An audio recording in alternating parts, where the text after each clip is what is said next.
fast congestion relief that goes the distance. Mucinex DM.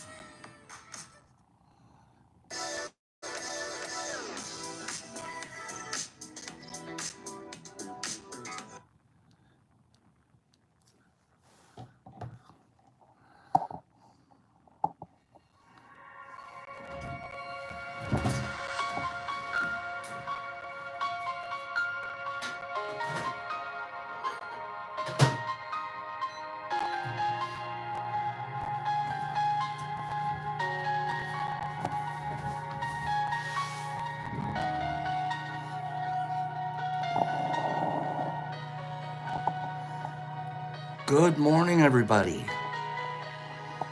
Good morning. For those of you that don't know, that's Free the Ancient One. That's Street Glide, Streety. I'll talk to you a little bit more about that in just a moment. Streety, free.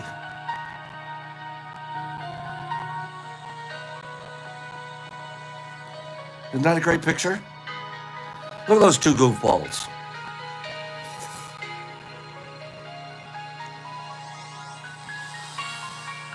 Goofballs.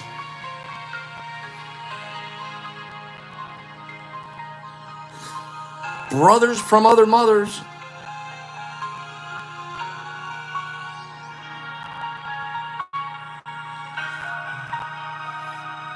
It's a great picture. Don't they look like brothers?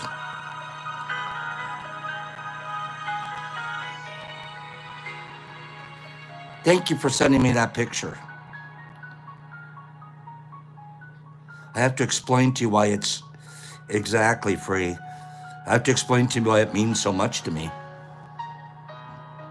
This guy lives in New Hampshire. This guy lives in Arizona. How the heck are the two of them together? What's going on around here? New Hampshire. Arizona. Family.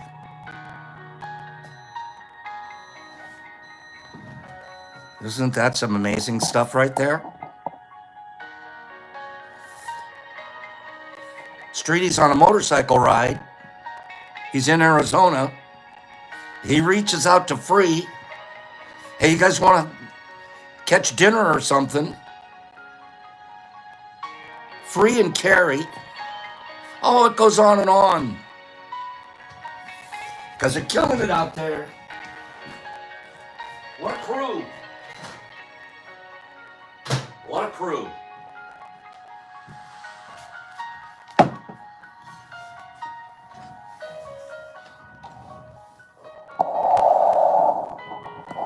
Good morning. Think that doesn't make Pops feel good?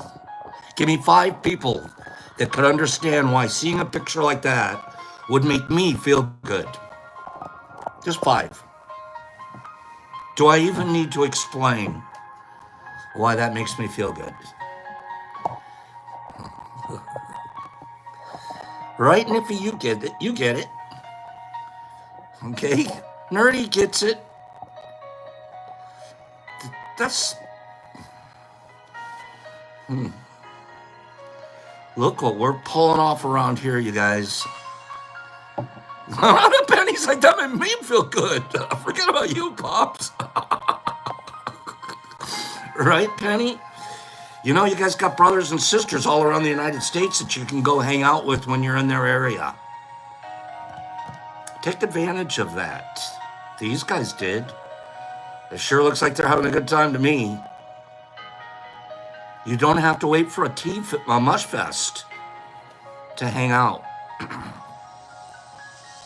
That's so beautiful. Speaking, Street Glide will want to move there. Is that right, Calico? Well, it's certainly probably good motorcycle riding weather in Arizona in general. Speaking of Mush Fest. Isn't that awesome, Penny? That just blesses my soul. If ever you guys are getting together out there, don't hesitate to send Pops a picture. Please. Send me a picture of y'all hanging out together. Mush Fest. Doing all the work, all the research, coming up with.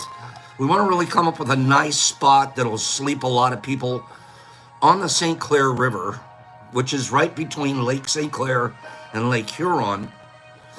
And the neatest thing about the river, well, there's 100 neat things about the river. But this river is the border between the United States, the Michigan part, and Canada. So if we do this and we're on the St. Clair River, go over the little border there and you could say you went to Canada, right? We'll take you across and slip over the border there for a second, which is really right down the middle of the river. And we can get you into Canada, eh? Huh? So you can see Canada from the backyard. We'll be able to see Canada from the backyard. So it doesn't look like it's going to be hard to find a really nice spot on the river. I found 3 or 4. And then I went to put in maybe a reservation. But before I did, I reached out to Jeff. Some of you don't know Jeff here, and a lot of you do. Jeff is my incredibly close friend and my fishing partner. He's taught me how to fish. Like we, during the spring and summer, a little bit of the fall, we go fishing almost every week. We try to get out every Saturday morning. And between him and Kevin and myself, we're sort of the fishing trio. They let me on the boat. So I reached out to Captain Jeff because here was my plan. I have a nice little boat, just a little boat that'll seat about 6 people. Jeff has a little boat, fishing boat. Some of you guys have been on it. It's a fishing machine. You're not going to go out there and jet ski with it. You're going to go out there and fish with his boat. So between the two of us, there's a couple of boats. Could you picture the dock at the house that we get? And we have a couple of boats out there. And early in the morning, we'll load them up and go out fishing. Get 6 or 7 of us guys and gals out on the water and do some fishing. Later in the day, somebody wants to go for a boat ride here, go be safe. So that's our plan. All right. The fishing here, it'll turn into a boat fest too, Toad. The fishing here, our number one fish that we like to fish for is walleye. Michigan walleye. I can tell you Pops has never been a big fish eater in his whole life. Fishy is icky. I don't like fishy. I don't even like I don't like fishy fish. And I've never been a big seafood eater, even though I lived in Santa Monica. I got here the very first time I tried walleye. This is it. I could never have another meat on my plate as long as I live, and I'll eat this. From a guy that's never eaten, that hates fish. It is I had Chilean sea bass once. Okay. Walleye is Pop's absolute favorite. Absolutely and then we're catching it fresh out of the river, out of the backyard of the house that we're going to rent. Right? What do you think we would have for dinner? Kimby, what do you think I make a great fish taco Kevin taught me. What do you think we would make for dinner?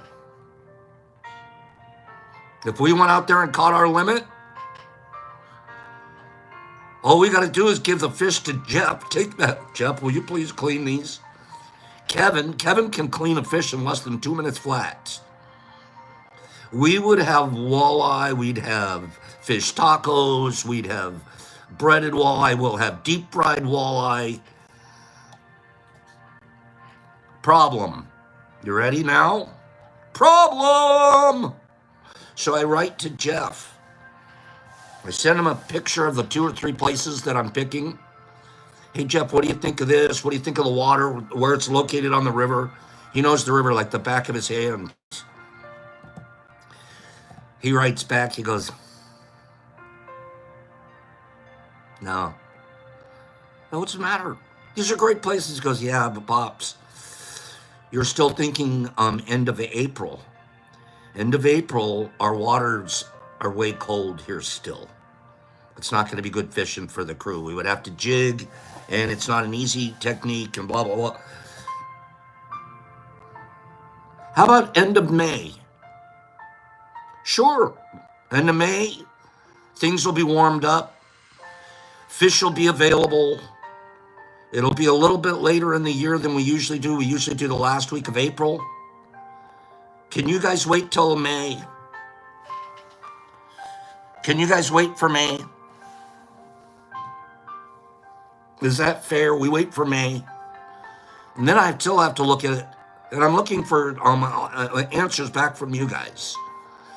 And then I still have to decide in May, should it be the weekend of Memorial Weekend, or do you guys all have plans with family? Like you might have plans with family. So it might have to be a week into June. Right? So I don't know. But I think we have to move it back a month, but I don't want to be stepping on people's Memorial Day plans, which is what? That's always the last weekend of May. So I'm going to need some feedback over the course of the next few days, because I'm going to try to book us a place and get a date that everybody knows. So be thinking about this in the next day or two. Next Tuesday, when we're here on Tuesday, Kimberly's saying not June, okay? All right. Oh, the properties are going to be beautiful. Memorial Day, we're going to have 3 choices. I'm going to give you 3 choices. Second to last weekend of May. So you can still come to that, get home, and you could do Memorial Weekend with your other family. We can also do Memorial Weekend, or we could do the first week of June, the weekend after Memorial Day. I'm going to pick one of those 3 weekends. Fishing will be good, but I'm not going to pick any of them until you guys give me some feedbacks. Okay? So between now and Tuesday, be thinking of what you would like.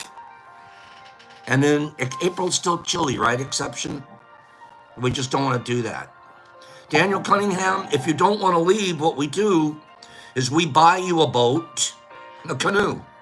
We can get you a canoe at a secondhand canoe store. And we put you, maybe Emily will be with you, we put you on the canoe and just shove you off. See you later. Okay? Bye. And the river drifts. Okay? You'll be able to go downstream. All right? Wave with the one oar we let you have. Okay. So be putting that on your...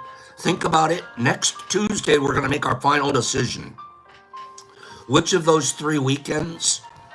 If anybody wants to send me a DM on what their choice is or whatever, we're going to have a minimal vote on Tuesday for this. And then, hey, we're going to book a beautiful place.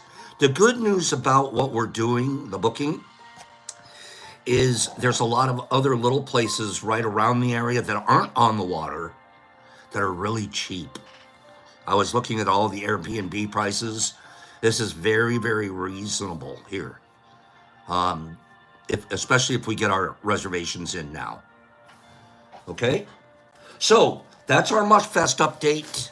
Sounding good? A little Mush Fest update. I want to play 2 videos for you this morning, and then we'll get to class. I want to play 2 videos for you.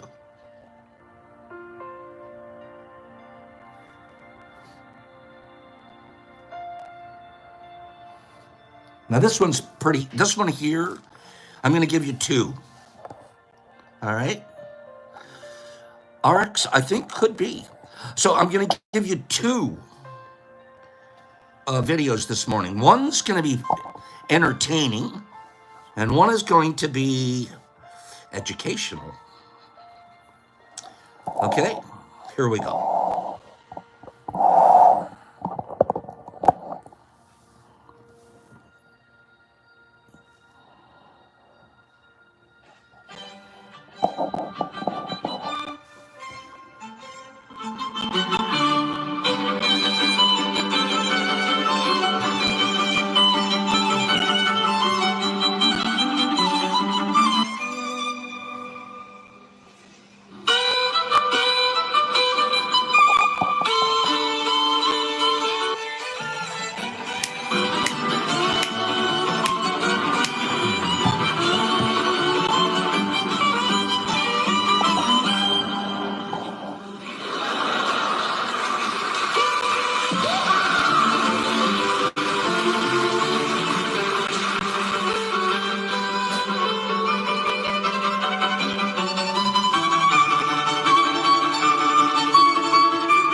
That's pretty damn good. That's pretty crazy.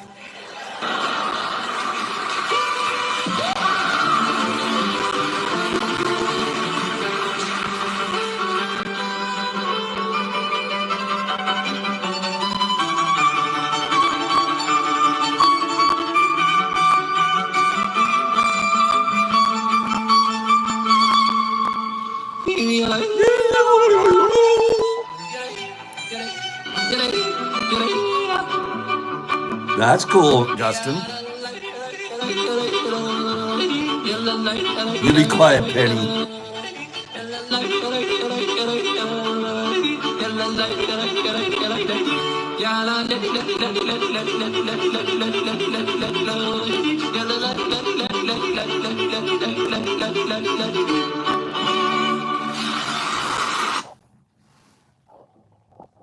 What'd you think of that? Sandman sent that to me. Sandman. So Carlotta, don't be complaining. That's not cornbread. Okay? I like what Kim said. Fiddles make her dance. Was that neat? Was that neat? I love that. Fiddling and yodeling. Okay. All right. So now let's put our thinking brain on. Let's put our thinking brain on. Has anybody ever heard of a philosopher? He was a Greek guy named Socrates. Anybody ever heard of that guy? Socrates?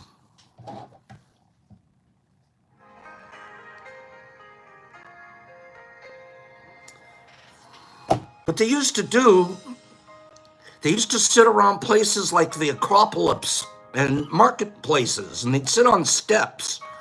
And one guy would sit there and he'd start talking, and a bunch of other people would gather around and they'd listen.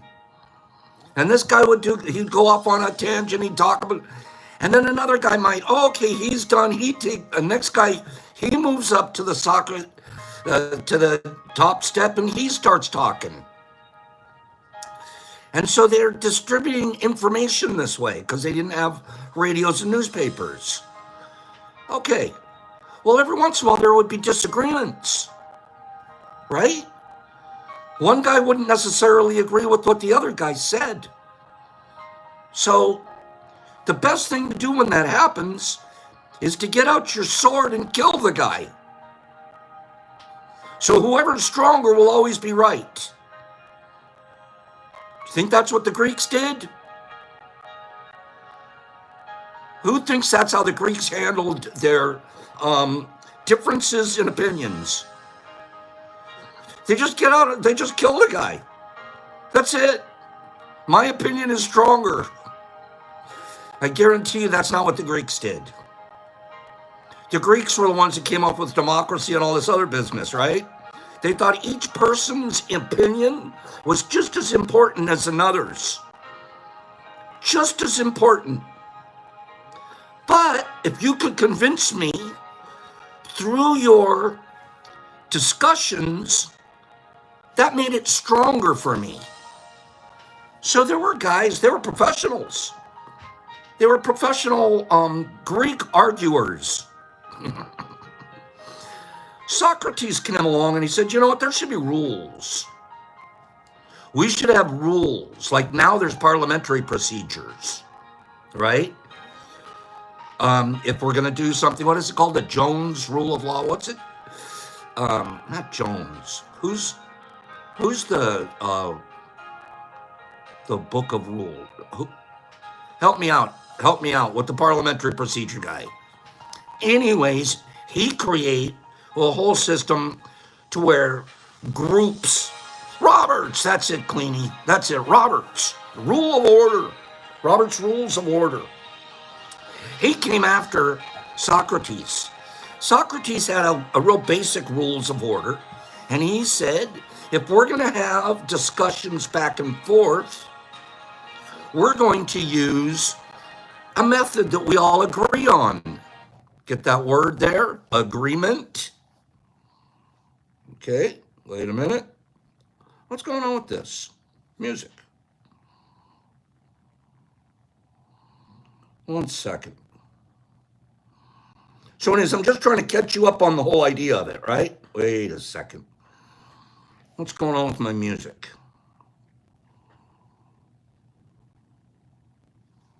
Okay, here we go.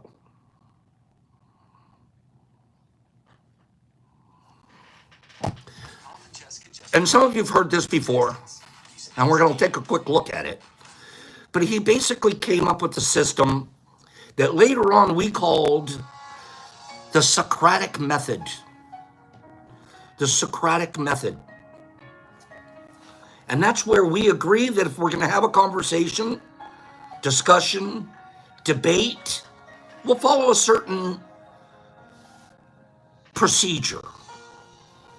Okay.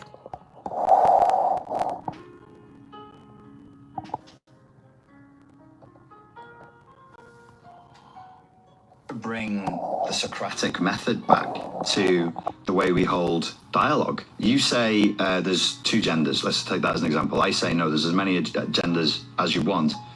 Before we debate, you have to express my position to me, to my full satisfaction. Oh, I like that. And I have to express your full position to you, to your. If it's not your satisfaction, I have to keep going and keep going and keep until I get it right. And then you say, go on then, lads, now argue. Now I fully know what you mean, and you're hearing me, and I'm hearing you. It's simple. Why don't we all do that? That's base level philosophy. It's like philosophy 101. Absolutely. Imagine how many debates would end if we simply were forcing each other, or sorry, forcing is a bit. The dictator in me is coming out. Imagine how many we force people with handcuffs. If we encourage them gently to engage in the Socratic method, we would resolve so many issues so quickly. We got to bring the Socratic method back to the way we hold dialogue. You say there's two genders. Let's take that as an example. True. I say no, there's as many genders. It's called impeccable communication. Before we debate, you have to express my position to me, to my full satisfaction. Impeccable. And I have to express your full position to you, to your. If it's not your satisfaction, I have to keep going and keep going and keep until I get it right. And then you say, go on then, lads, now argue. Now I fully know what you mean, and you're hearing me, and I'm hearing you. It's simple. Why don't we all do that? That's base level philosophy. It's like philosophy 101. Absolutely. Imagine how many debates would end if we simply were forcing each other, or sorry, forcing is a bit. The dictator in me is coming out. Imagine how many we force people with handcuffs. If we encourage them gently to engage in the Socratic method, we would resolve so many issues so quickly. We got to bring the Socratic. So basic. So basic. I can't even have a conversation with you if I can't understand your position. And you can't know I understand your position if I can't repeat it back to you to your satisfaction. Not, I'm saying it the way you have to agree that I totally understand your position. You give me the same back. We're already on a completely different functioning level of communicating. You talk about being impeccable. That's impeccable communication. Are husbands and wives doing that, sitting around their dining room table? Or are they just reminding themselves about last year's scars? That's what we do. Remember when that has nothing to do with Socratic method and this conversation that we're going to have about an issue that's important to us. And we can resolve this issue. Adult to adult. That is so awesome. In debate, National Forensics League stuff. In debate, before you can even have a debate, there's a statement. One side's going to take the pro of that statement, and the other side's going to take the con of that statement. But there's a statement that's been given to the debaters. Before you could even debate, before I can take a pro to that position, to that statement, or I can take a con to that statement, the very first thing that you do in debate is what? What's the very first thing you do? You're going to read the statement that's open for debate. What's the next thing you're going to do? It's exactly what the Socratic method's teaching us. Jesus Christ, you're creepy. Nope, you're not going to choose a side. I might choose it for you, Kim. I show up there, I have to take the pro side this time. This time I show up, I pull a number, I have to take the con side. What's the very first thing you do? You read the statement. Second thing you do, you define the terms. You define the terms. Say, for instance, it says there should be federal aid for all schools. What does that mean? Now I'm going to debate that with you. Well, what's federal aid? What exactly do we mean by federal aid? When we say all schools, are we talking about kindergarten through college? Are we talking about graduates, or are we just talking about high school? We define the term. And once we agree, we can debate that statement. If we can't define the terms up front, I could be talking about something completely different than you, and we could have a debate for an hour. And I'm debating about one thing, and you're debating about another. So remember that. These are incredibly important communication skills that work with, especially in families at home. You have to be very clear about in your communications. We'll talk about that some more in our Impeccability book here that's coming up, for agreement book. Okay? But let's look at that. Let's always try to, do you imagine the kindness in that? Before I can even have this conversation with you, ma'am, I need to really make sure we both agree on the term. What do you mean by that? This is what I mean by it. And then we might end up like, I didn't exactly mean that, and you didn't exactly, but we can both come together with, this is what we'll be talking about. And we'll agree on the definition, and now we can move forward.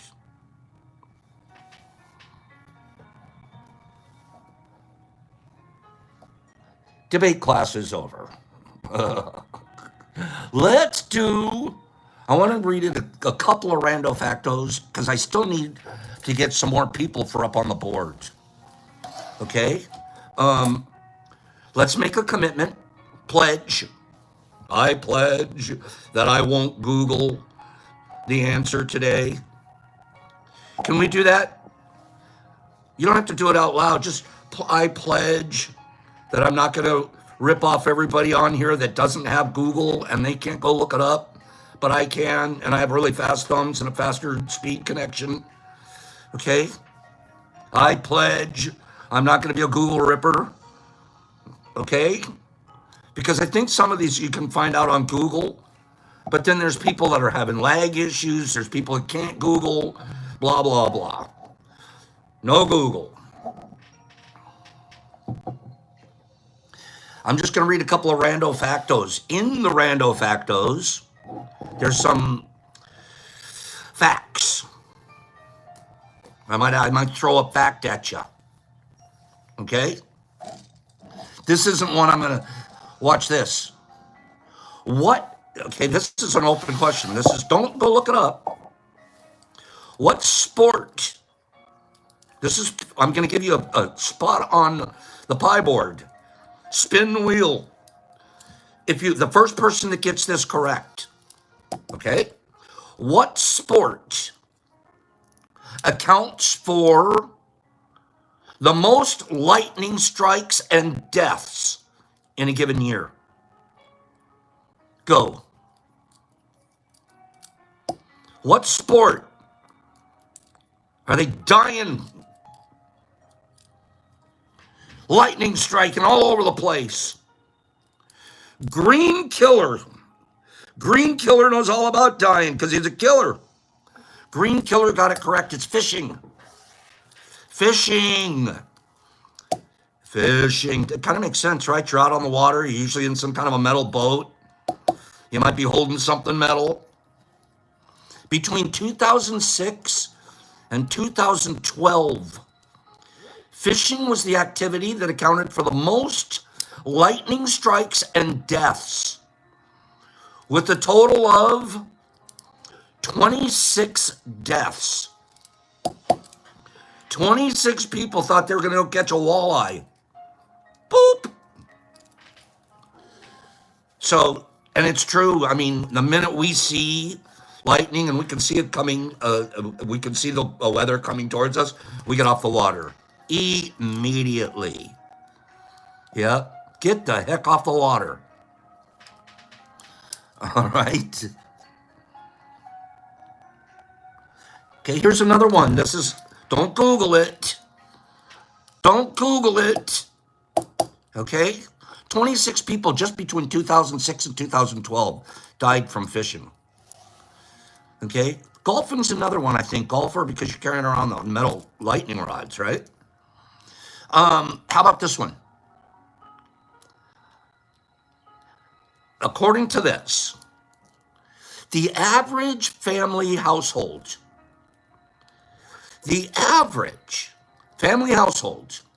loses up to how many socks per year? Go. I'll tell you that the number is somewhere between 30 and 75. You guys are way low. Somewhere between 30 and 75. The average house loses this many socks a year. Kind of hard to believe. Exception. Good job, dear. Exception. You're on the board for tomorrow. Exception said it's 60. That's what the book says. The average family household loses up to 60 socks every year. That's ridiculous. That's 30 pairs of socks. No, I don't believe it. I'm losing 2.5 pairs a month. 2.5 pairs of socks a month.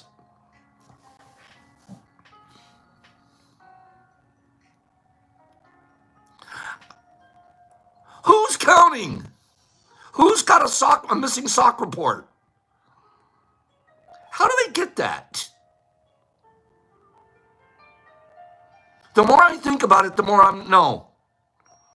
I don't have a sock counter. Certainly when I buy socks, I'm not saying I'm replacing them for lost ones last year. I don't think I've lost 2.5 per month for a year. The dryer is counting. Is there a sock counter on the dryer?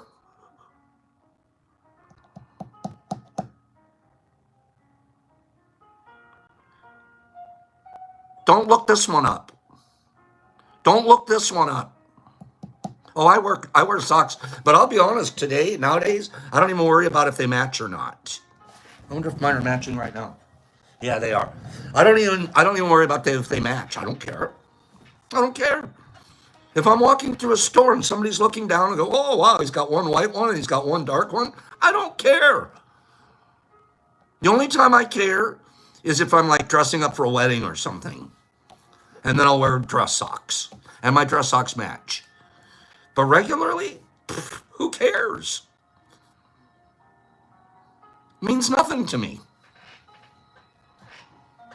Only dress socks have to match. Penny, you can't do it? This, Matthew, I'm not even doing it for the look. I'm just like, I don't care. Don't look this one up. You know, it was one of the best things about being, when I was back 100 years ago when I was married. My ex had a OCD. She was like a folding OCD. She was like a folding OCD. Has anybody ever seen folding boards? It's a board. Your towels have to like fold exactly the same, where the fold and the open end. And have you ever seen folding boards for like shirts? You put the board on there and then you slip the board out and then it's just a perfect. SSW has one. Satter has one. My ex lived for folding boards. It was so bitchin'. It really was. Every Monday, like it was like Sunday going to church, Monday was laundry day. Monday was laundry day. It was the neatest feeling in the whole world. I kid you not, to go open up my dresser drawer and perfectly stacked t-shirts, completely set, matched, rows of socks. I was like, this is one of the reasons to stay married right here, right in this drawer. It was one of the biggest benefits of my marriage. I loved laundry day. Okay? I loved opening up my drawer and seeing all of my perfectly folded autistic shirts. Okay?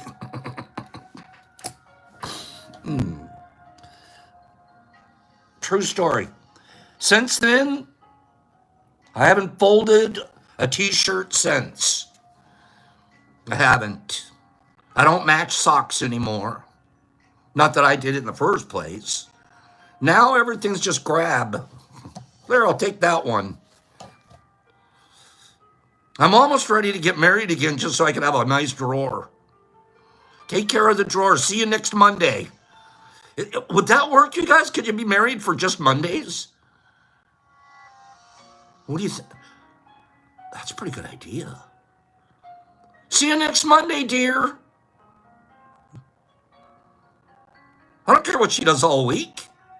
Just show up on laundry day.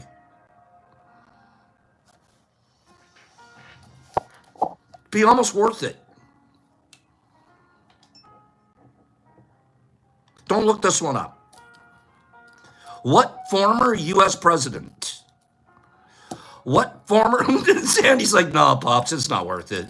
Just pick your stuff out of the pile. Okay?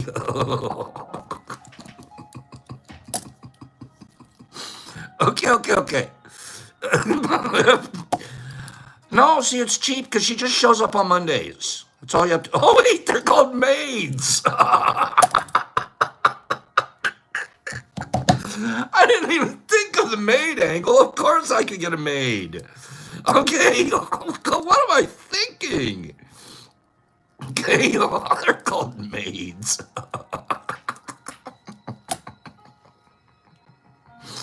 I'm not making fun of anybody, man, I promise. I'm just talking about how much I love my clothes folded for me. Okay? Okay. Here we go. What former U.S. president had an alligator as a pet? As a matter of fact, he used to keep it in a bathtub in the East Room of the White House. Which president? Which president had an alligator in the bathtub? You're going to have to go way back. You're gonna have to go way back. Roosevelt? No, he kept a moose. Roosevelt had a moose, I think. Which president? Oh, you guys are dying to look it up. I can tell. I know somebody's sneaking. Okay. Oh, who did it? You can't say peanut guy. That's Carter. Okay. Boone was never president, Cleany. Okay. Well, love, you're getting close. What if it was his son? Okay. Keep going. This is crazy. Who had an alligator? Which prez? Burr wasn't the president. No, he shot Hamilton. Okay, who? Which one? I know you guys are dying to look it up. Who is it? You guys, I got everyone of you on this one. Why don't you just start? Why don't you just start with Washington and move your way forward? It's one of the early ones. Okay. Penny, you got to be a little more specific, please. You can't cheat.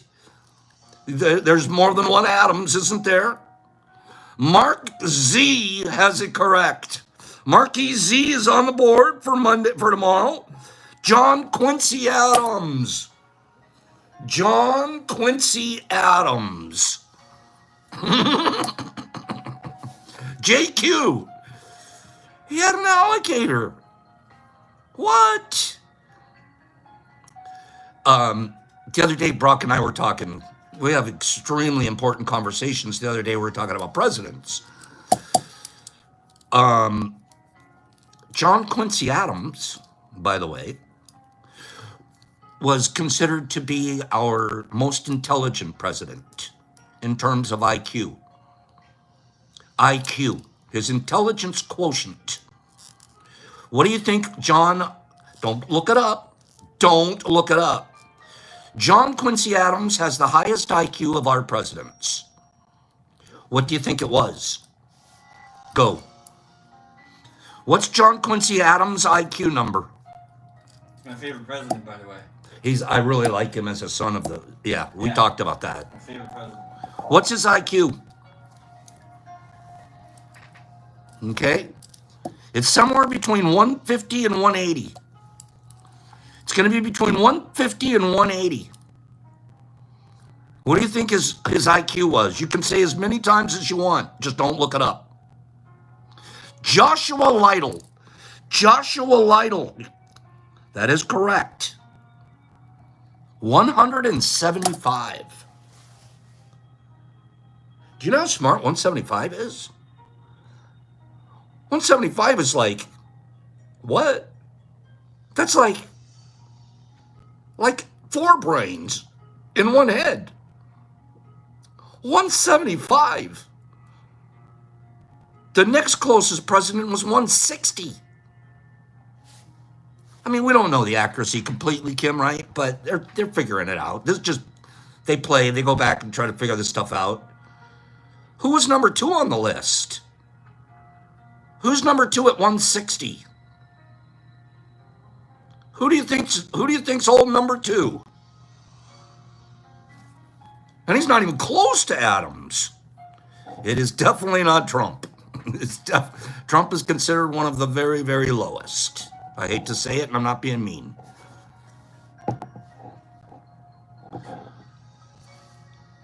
Who do you think it was? Who do you think's coming in at number? Brian, that's correct. Thomas Jefferson. Thomas Jefferson. That's right, Paige. Thomas Jefferson is considered number 2, and in a way, some people think he was smarter than John Quincy Adams because of his inventions. He also brought to the game inventions. John Quincy Adams was more of a writer and a scholar. If you remember, John Quincy Adams is 12 years old, and his dad's one of the richest, most famous men in America, John Adams, vice president, going to be a president. What does he do with his son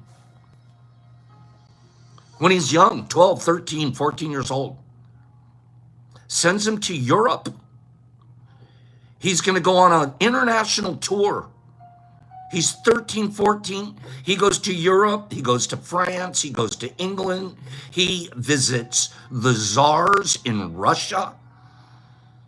I mean, by the time he got back home, and he became his father's secretary, he was considered, John Quincy Adams, the most traveled, educated man in the world. Pretty cool.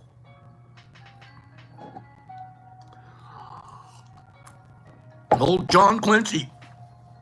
And he started young. His pops was giving him an international European education.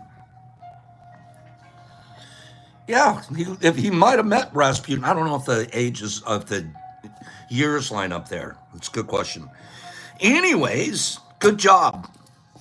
So far, we have Waz and Sandman and Trippin' Vic and Jolie and Pennypack and Cleany and Green Killer and Exception and Marky Z and Joshua Lytle.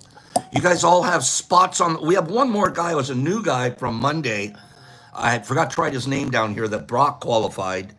So far, that's who we have for the wheel for tomorrow. Looking good, right, you guys? So there was this Chinese man. He got himself two puppies. Two puppies. As the puppies grew, they kept killing all the cats in the neighborhood and everywhere. He didn't really understand what was the matter until one of his Chinese friends comes along and says, "Those are bears, dude." The guy was raising bears like they were dogs. How about this? You're supposed to get disability if you have like a really bad addiction. You're working on your addiction. There's reasons, there's good people, there's people that should qualify for disabilities. No question about it. I've had fights with Brock for 10 years. You qualify you could have disability. I'm not doing disability. His pride was too big. I go, you're the guy I want to pay taxes for. I don't want to pay it for the lady that's going to have her 7th baby. Disability. Do you think it's abused, our disability system? You know there's people that really need it, and that it would be the right thing as human beings. That's where I want my taxes to go, to the people that could really use it. And then there's other people won't touch it, pride, and whatever their reasons are. But disability. And I think that it's completely abused. So does my son. So he's afraid I don't want to get lumped in with the disability abusers. I go, if there's anybody that's ever lived that deserves disability, it's you. And I'm not even, we've had so many fights about this, that 3 years ago, I said, I'm not going to fight with him anymore. He either gets it or he doesn't. It's up to him. But I wanted to be right for so long that it would be a point of contention for us.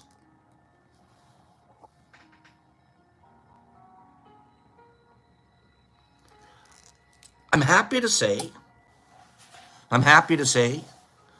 that he's in the process of trying to get it now, that he's worked through that issue.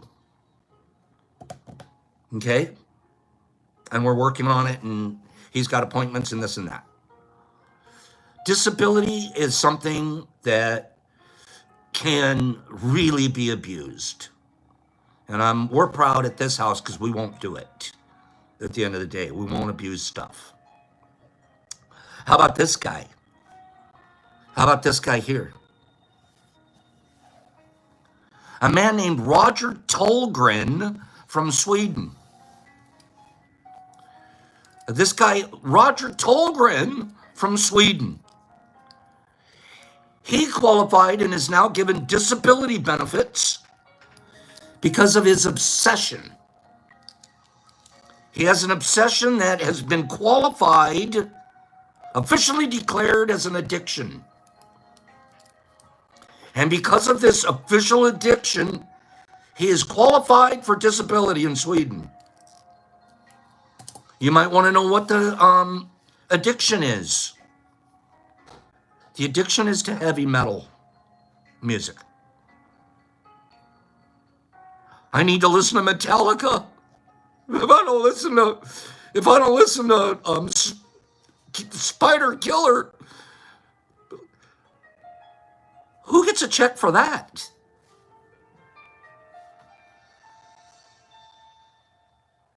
How do you?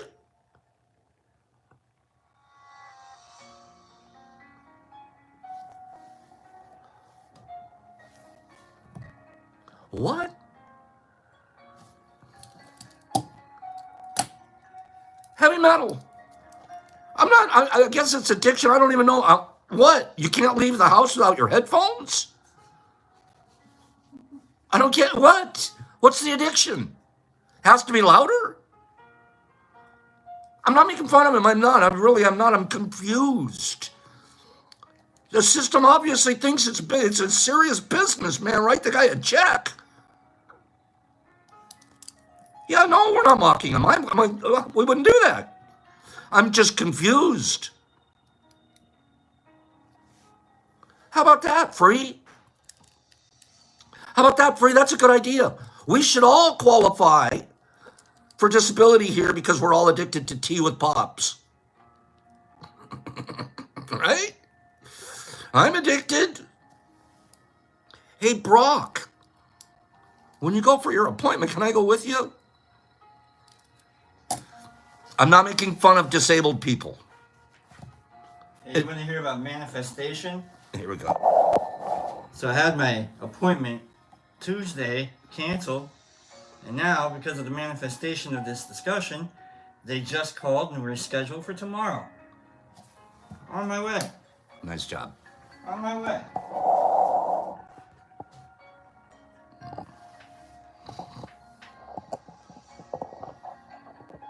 Grab me some paperwork, Brock. Yeah, he had an appointment for yesterday, and they called him and said, whether this and that, we're going to cancel. We'll get a hold of you and give you a new appointment. And they just got a hold of him this morning and said, you got an appointment for tomorrow, pal. So, best of luck and we're just hoping all things work out there for the best. Okay? In China,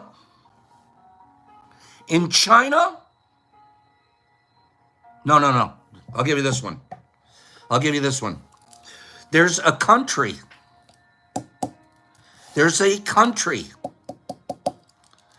that has outlawed chess. Can't play chess in our country. Okay? It's considered a form of gambling and a waste of time and money. It also causes hate and enmity between the players. What country decided this? That's it. No more chess. We can't play chess here. What country decided that? First person to answer correctly without looking it up will get a spot on the board. It's not North Korea. That's a good answer, though. No. What country said that's it? Get the chess out of here. No more chess here, pal. Just sand. There's your clue. Just sand. Oh no, the Russians are definitely going to be playing chess. They've got the world's best. Chinese too. They have the world's best. Iraq's getting pretty close. You guys are real close now that I gave you the old sand clue. Derek Anderson, that is correct. Saudi Arabia. D. Anderson, I love D. Anderson. I love me some D. Anderson. D, you're on the board for tomorrow. Saudi Arabia. Grand Mufti Abdul Aziz Al Sheikh has banned chess in Saudi Arabia's Islam. It's believed to be a form of gambling and a waste of time and money. He also claimed it causes hatred and enmity between the players. So chess causes hatred and enmity.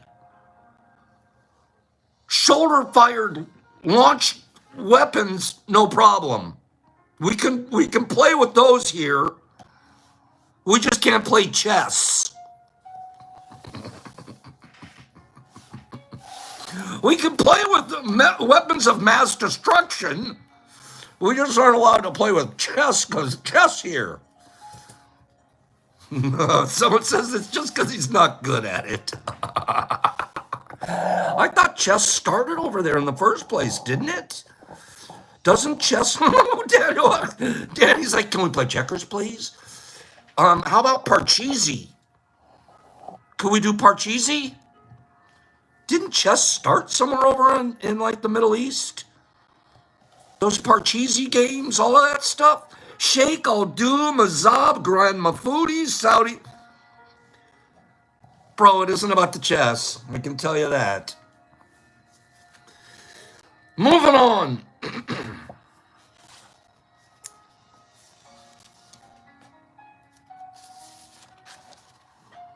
Moving on. Clearly running out of time. I run out of time so fast here. Jesus Christ, playing Twister with Putin. I wouldn't play anything with that guy. If I was ever in his presence, I would find a way to kill him. I'm telling you right now. I don't care if his Secret Service takes me out and this and that. If I ever had a chance, I would sacrifice myself to get rid of that man. Enough said. I'm on page 42 of the 4 agreements. I'm on page 42 of the 4 agreements. For years, we have received the gossip and spells from the words of others. We've been talking about gossip and spells and things like that. No, I would, you guys. I really would. If you could get me close, the guy is pure hatred on the planet Earth, in my opinion. So I've never wanted to kill anybody in my life. I don't want to kill him. I just know I would. If there's a difference. There's very few people I think don't deserve to take another breath on this planet. He's in that group. Yeah, just doesn't, every breath he takes is taking somebody else's breath away from them. Yeah, and it's been going for so long, I don't see an opportunity to rehab. So just get him out. Get him out before he kills some more. Here we go. For years, we have received the gossip and spells from the words of others. I would not try to have a conversation, Penny. I don't know. I wouldn't. His evidence is enough for me. No. I would have no problem pulling the trigger to shoot the missile right through the window. I don't even have to look at him. Give me the missile. Which window's he in? No problem. His actions have been enough, Whiskey. Anyways, I don't want to get off on that and be a bad guy here. Because I am a man that tries to love and be kind and stuff like that. But when we see diseases, when I see contamination in my tub, I get rid of it. I can't change the contamination. It's there. So I get rid of my contamination. For years, we have received the gossip and spells from the words of others. But we also have from the way we use the word against ourselves. We talk to ourselves constantly. And we say things to ourselves constantly. Oh, I look fat. Oh, I'm ugly. I'm getting old. I'm losing my hair. Boy, I'm stupid. I'll never be good enough. I'm never going to be perfect. These are constant. You could come up with your own that you say to yourself. Constant refrains in our brain. Words we're using. Do you see how we use the word against ourselves? We must begin to understand what the word is and what the word does. If you understand the first agreement, which is to be impeccable with your word, you begin to see all the changes that can happen in your life. Changes first in the way you deal with yourself.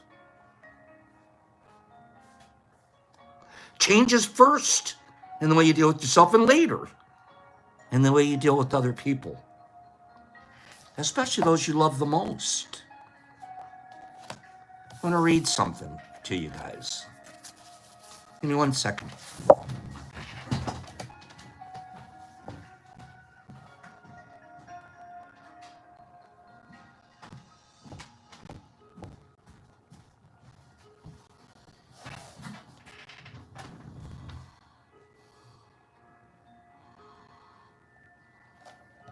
I just want to take a moment and thank you. I recently started my myco journey. Your fruits have been beyond great for my microdose. For years, I suffered with anger and anxiety. Since joining the Tea Crew and dosing, I found myself again. I've noticed my stress and my anger and my anxiety have all but vanished. This has strengthened my marriage, my relationship with my children, and even has made me a better leader for my team at work. Again, thank you for continuing to spread kindness. It really is good for the mind, body, and soul.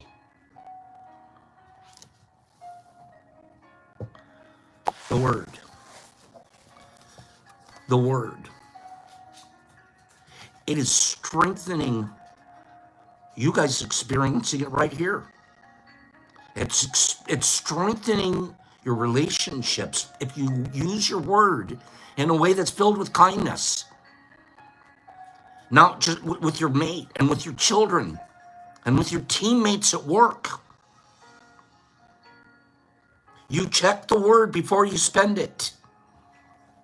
What spell am I gonna? I want to cast a spell of productivity on my team. How am I going to do that? I want to cast a spell of productivity. We want to be the most productive team of all the teams. How am I going to do that? By telling us all we suck? I want to go home. How am I going to do it? I'm going to ask my wife, what can I do for you tonight, sweetie? How can I lift you up tonight? Your children. It doesn't matter that you didn't get an A, sweetie. Did you try your hardest? That's what's important, dear. It's our words.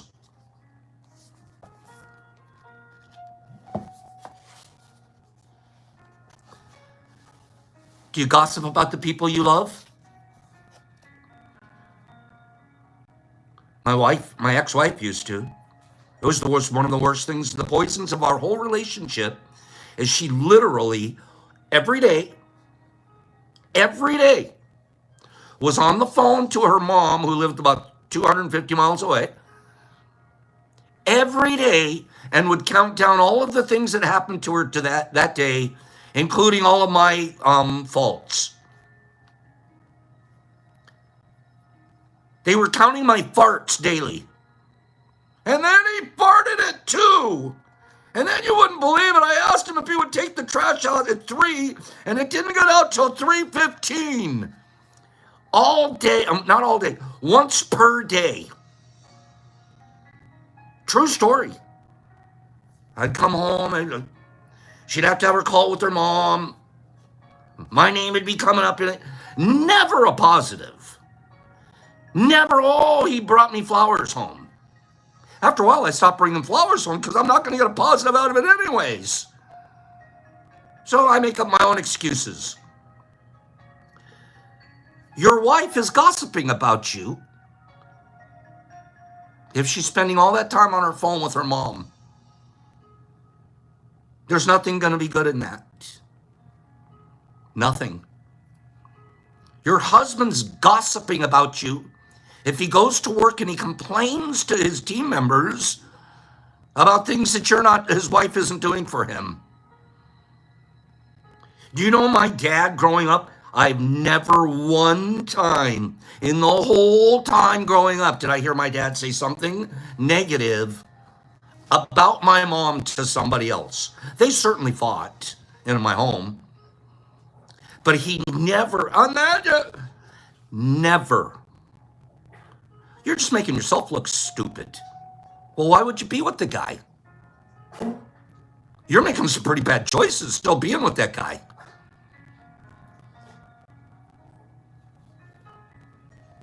You need to watch the words you're using in your home first. You need to be building those relationships at home first. Actually, it's the relationship with yourself first.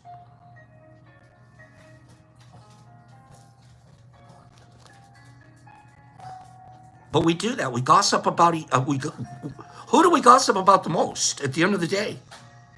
The people we love. I used to gossip about Brock. And then he's not doing this and he's not doing that. I stopped that a long time ago. I'll only say something good about the kid. Even if I don't have something else, I'll have that conversation with him directly. Not with you. Not gossiping. It's not going to grow me. It's not going to grow him. Neither of us are going to get better and stronger. Consider how many times you've gossiped about the person you love, the people you love the most, and why do you do it? Why was my wife on the phone talking like my ex-wife on the phone like that, talking to her mom? For support, for attention, for confirmation.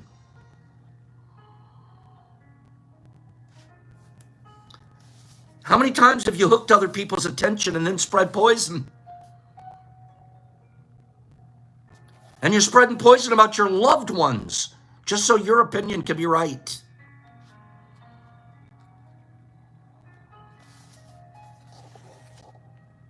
We create all this poison, and then we spread it to others, just so we can feel right about ourselves for a brief moment.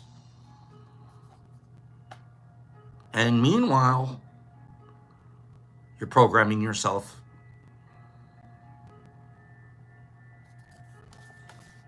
If we adopt the first agreement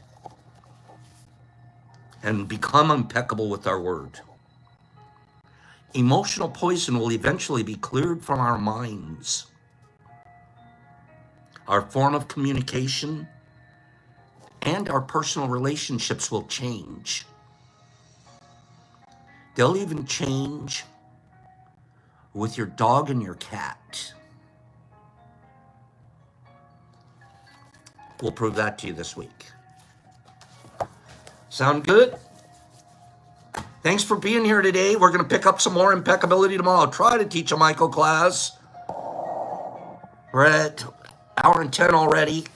I've got a lot of people for the board, spin the board for tomorrow. We're going to give away a lot of really neat prizes tomorrow. I can't wait.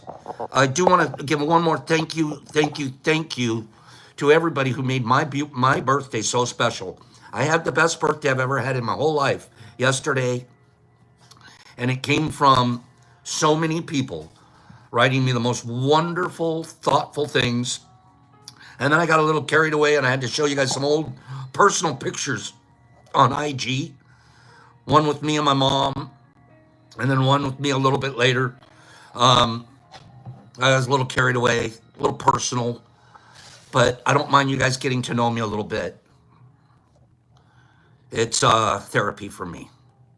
You guys go have a beautiful day. I'll see you here tomorrow. Be impeccable. Use the words that you have the capacity to use to build and support and lift one another up, especially your relationships in your home. Then move to work, and then from there move to your social environments. Okay? You guys go have a beautiful, beautiful day. Thanks for being here and thanks for being my friend. Kimberly had a wonderful day. Thank you. You helped make it. Mark Z. Okay, Marky Z. Okay, Mark, I'll open that up and I'll give it to somebody else. Thank you, Laura. Thank you very much. R&R and SSW. And Nerdy. We had a cat that would bite people. Greeny and Satter and DBS. And Herbie, get to work on that. That's great. And Justin and Waz, thank you. And Greeny and File 13. He's going to go play some heavy metal. Thank you very much, Free. Greg Avery and Buddy and Satter and Hemp Toad and Benny Ben. I love you, Benny. And Love Slinger, you too. City and D. Anderson, I love that guy. Nippy, you're super sweet. Laura, have a divine day. RX1s, that's my guy. Daniel C., I really won't put you on the canoe, I promise. Robalex and Slingy and Cleany. And hi, Jolie. And Hemp Toad, Mike Baraball. And Penny Pack and Kingy. And DBS Coins and Jesus Christ in Australia. Jackie Meow Kitty. Justin and Brandon Clark, love you too. Deborah, you're a pearl. SSW and Calico Kid, the cowboy. Shy, there you are. Evan, Satter Mike, Herbie, JC Nerdy, B. Hendricks, JC Exception, Kylie, Danny, Mr. Phillips, Whiskey all day. I love me some whiskey. Sling, Grady, MDK, SSW, Sadie, EMT, Jackie Meow Kitty, Mushy, there you are, my mush. Matt and Silly Gal and File 13 and Greg Avery. Daniel C. Waz, SSW, Carrie the Smiling Craigo. Kylie Whiskey, Greg Avery, MDK, Mikey Baraball, and 5280, not for half the day, not for 3/4 of the day, 5280 all day. Pops, peace. Be impeccable.